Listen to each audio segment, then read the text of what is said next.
This is Bushmaster 7, go ahead. Roger, we have a black SUV or bongo truck picking up the bodies. Request permission to engage. Bushmaster 7, Roger. This is Bushmaster 7, Roger, engage.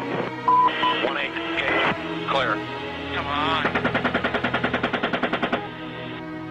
Clear. Clear. We're engaged. Why do it? Well, there's two reasons. One, because it's fun to kill people. If you've been in that environment, removed from all the effects of killing people for a long time. It's a video game, you want to get a high score. The other is they brag after a kill streak about how many people they kill. They go back to base and go, hey, killed 13 today. Oh yeah, look at that, right through the windshield. Alright, there was 4 to 5 individuals in that truck, so I'm counting about 12 to 15. Oh yeah, look at those dead bastards. Nice.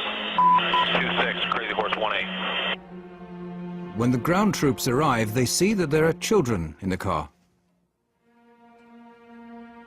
Oh, it's their fault for bringing their kids to a battle. That's right. After viewing the video hundreds of times, it became almost an obsession to get the identity of the people there. We knew the identity of Namir Nur el-Din and Said Sma, the Reuters employees. But for me it was important to establish the identity of the other people there, especially the children in the minivan. We decided that it was worthwhile to go there and interview them. It turns out that the children survived the attack. Herr Affenson flies to Baghdad in search of more facts.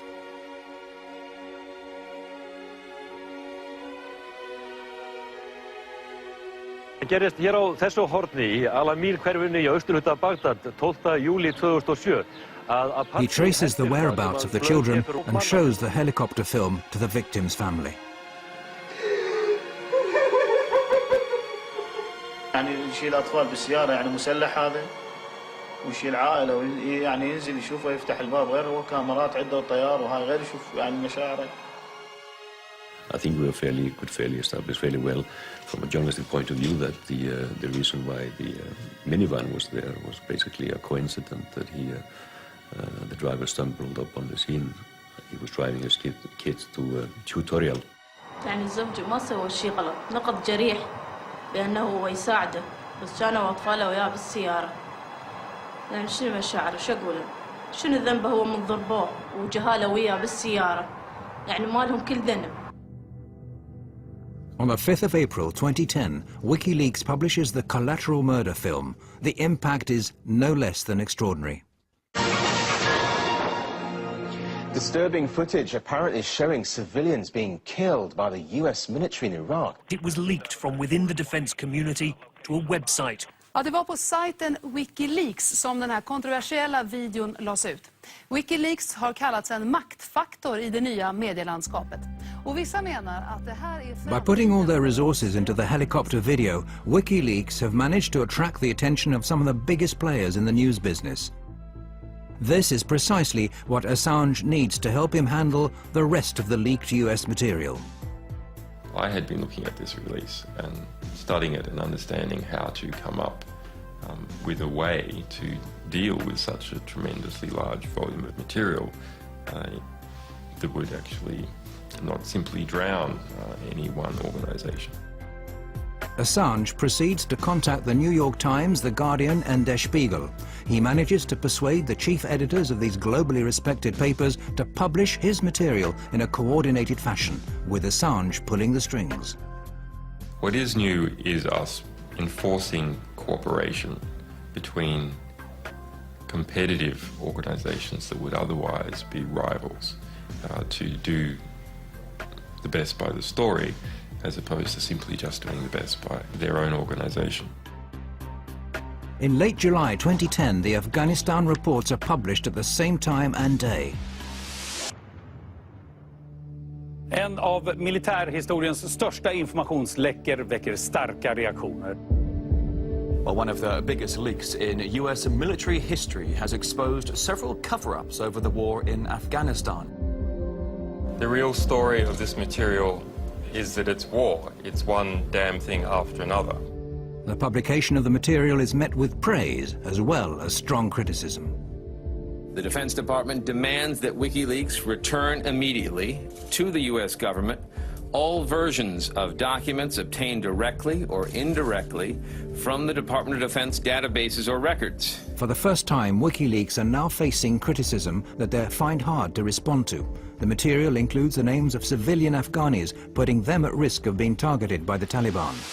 The battlefield consequences of the release of these documents are potentially severe and dangerous. Mr. Assange can say whatever he likes about the greater good he thinks he and his source are doing, but the truth is they might already have on their hands the blood of some young soldier or that of an Afghan family. Releasing classified material can be very risky, but Assange says that the end justifies the means.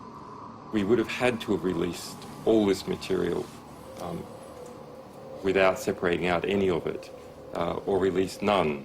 The value, the extraordinary value of this historic record to the progress of that war and its potential to save lives outweighs the danger to innocence. WikiLeaks now takes steps to avoid making the same mistake again. Their next publication, 400,000 military reports from the Iraq War, are painstakingly edited and names removed. They also start reinforcing their network of experienced journalists. Hey. Okay, so 2 spicy venti beans. How are you? Ian Overton is editor of the independent London-based Bureau of Investigative Journalism, who are now going to analyse the material and produce their own documentaries. There's a frantic rush of getting the best people we could on board, and we drew up a team of 25 people over a weekend, and my phone went red hot calling people. It was Saturday night in the middle of August, and about sort of 5 or 6 of us at the Bureau met with Julian. About an hour later, I ended up sort of leaving the place with a USB stick full of 400,000 classified military documents. The material is essentially an encyclopedia of this war, with reports issued day by day, hour by hour, corpse by corpse. Absolutely unfiltered. These are the reports written by people on the ground straight afterwards. It's kind of the day-to-day war through their eyes. And that's new. We haven't been able to do that before, ever, really. The material tells of tens of thousands of civilian casualties, figures that the US have withheld to date. And the widespread practice of torture that the US said they'd put a stop to is still being practiced by their Iraqi allies.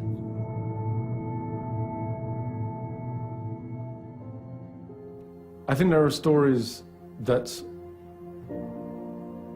cause you, to be filled with grief.